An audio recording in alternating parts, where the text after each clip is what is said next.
म गएपछि यो सब हातै भाँचिन्छ भावना बिनु अर्डरमा गएर आएर भात पकाउन भ्याउँदैनन् भाइको पढाइ हुन्छ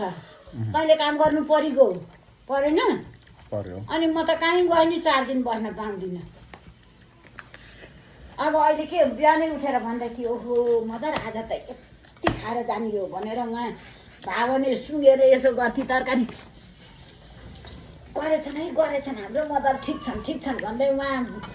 तल नखाएर गयो त्यहाँ छिटो आउने होइन अर्डर मजाले ल्याऊ अनि हेर न फेरि बोलेको आउनु पऱ्यो तपाईँको म चिउरै निकालिदिनु अर्डर सडर आएन भने भन्दै हँसाउँछ त्यसले नि ला भिडियो भएर आएर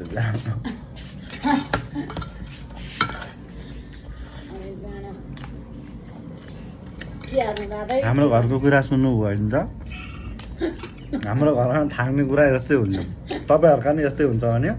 कमेन्ट गर्नु है सबैको घरमा हुन्छ